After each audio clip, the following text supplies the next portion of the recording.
Hello everyone, welcome back to my channel and thank you for joining me for your spirit message today. This is going to be a message targeted to anyone watching that needs some advice and guidance.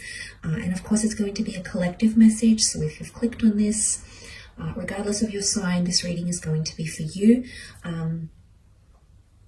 So collective spirit message from the universe. So I just want you to sort of sit with your thoughts. What's going on in your life at the moment? What have you been thinking about, dwelling on, focusing on? And we're going to see what the universe has in store for you. Maybe there could be some answers or some guidance into what you're looking into here. So just want to thank you again for joining. And if you were after a private reading, to please feel free to email me directly. Otherwise, let's have a look at your guided spirit message. What is it that universe wants you to know?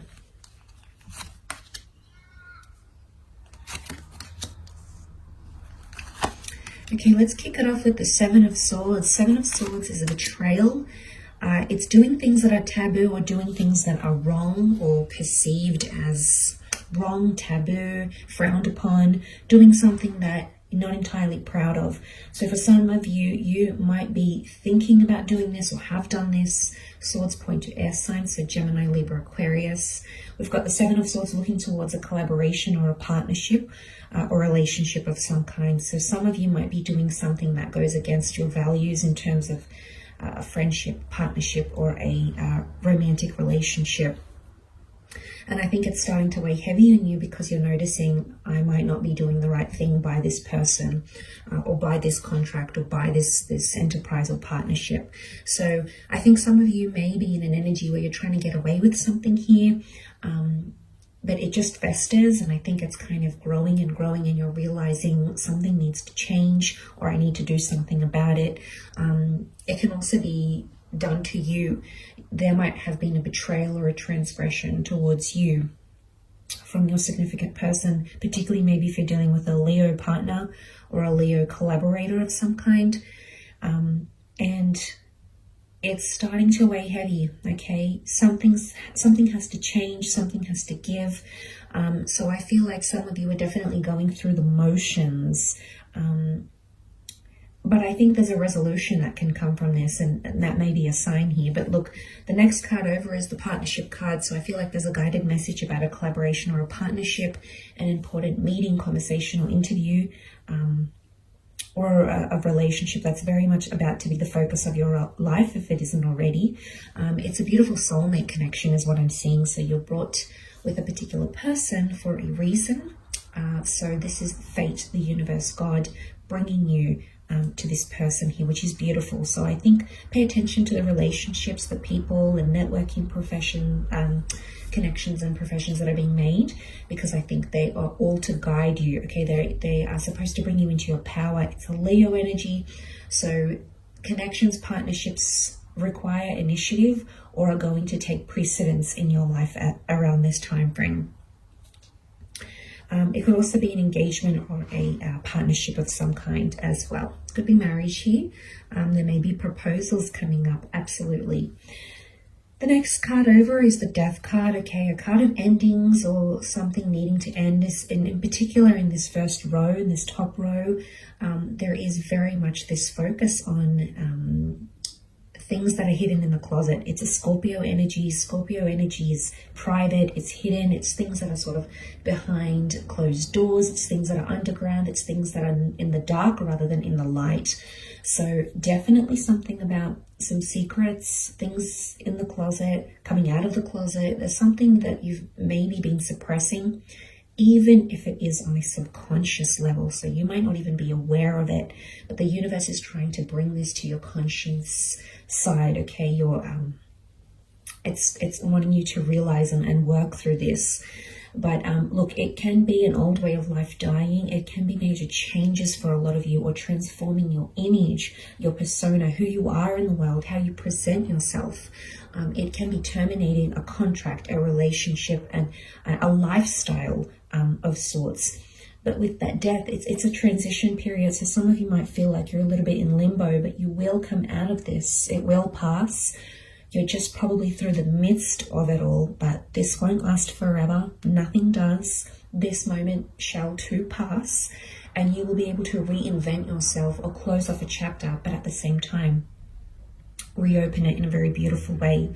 This notion of, you know, these powers of like death and you know, this ace here, it's really telling me that you have to trust whatever is coming to an end in your life, or whatever you feel like you have to end or walk away from. Might not be permanent, might not be forever, but it might just be the best thing you ever did. So it will be wise to remember that as you come into your life and what's going on. Next card, Ace of Pentacles, Hand of God, offering you a physical asset or a physical change of circumstances, more wealth or an opportunity to create money, a new living situation, having a physical asset in your hands, perhaps a car, something of value, however, and something that could prove lucrative or make you grow in terms of physical assets. It may be a new connection, it may be a new person under a Taurus, a Capricorn, or Virgo, but it is connected to monetary or earthly chapters. So anything in the earthly sense, very likely to be sent to you. So I think it's a good sign. It also looks like the sun. So following that black flag of death, we've got the beautiful golden pentacle, which looks like a sun. And the sun is all about illumination. The sun injects harmony and happiness, and just, you know, lights our path when we feel like we don't have a clear path or things aren't really making sense. So trust what the universe and God are putting in front of you, because it's all for a reason.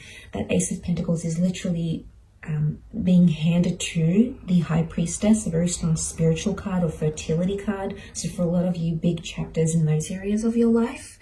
Black and white pillars, the yin and the yang. So again, this column, both number 2, there's either 2 powerful connections or 2 powerful partnerships, or seeing another side of yourself that's going to be illuminated in a very powerful way. This is all about duality. This is the back and forth, multiple homes, multiple income streams, multiple partners, or focusing on that one powerful relationship or collaboration in your life.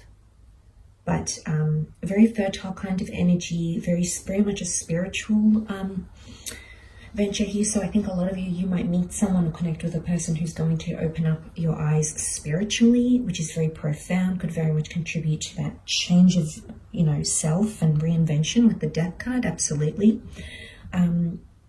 She also brings religion. You know, we've got the cross, we've got the Islam crescent moon, we've got the Jewish Torah. So spirituality and faith and religion, you might be called upon these things through a person, through some sort of collaboration, but there's a reason why. And it could also be too, as a number of partnership, your devotion to that may grow, and that relationship may really blossom, and you will find that contributes to that reinvention, particularly if you're going through that 7 of Swords energy. It won't be unmet with criticism, I should say. 5 of Wands, disruption, disharmony, everyone having their own opinion, but everyone's figuring it out for themselves. And I think you need to remember that, especially in group environments. Could be like a family thing. There might be someone who disagrees with the way you're doing things, and they might be advising you on what to do, what's best for you, but really you have to stay true to yourself and what you want out of this life and out of this experience, because I think everyone's going to have their own opinion. Everyone's going to be so willing and so quick to judge others on what they're doing without looking internally, but they could be projecting. So look, if you're working in a group or a social vibe, or a group environment or a cohesive thing, this is a family group, this is a collective, you could see some disruptions in the collective, but this can be a good sign. The reason being is because people are starting to think more independently and have started to think more for themselves rather than as a group, rather than being led and controlled. They're thinking more independently. So sometimes a healthy debate or discussion is necessary to see other sides you know, to have empathy, all of these sorts of things. So you might find that there's a bit of disruption here, or you might find you no longer gel with a social circle, a certain community, a certain family dynamic, a group or creative project. And that's okay, because notice how it's under the death card here. That's part of your disconnection or disassociation. So it's not all bad if you find that you're no longer vibing or connecting the same way as you once did in a certain setting. And sometimes we need a bit of independent thinking, or time to do our own research, or time to just reflect at what we really want, and just having a more objective view at things rather than subjective. So it might be that guided message that you needed to hear, and to help you on your journey here. So look, I hope this reading has been helpful. Of course, these are guided intuitive messages. I hope there's something here that has led you to this video and has helped you garner some answers here in this reading. So very much thank you for being here, and I hope you have enjoyed it. Thank you again. Bye for now.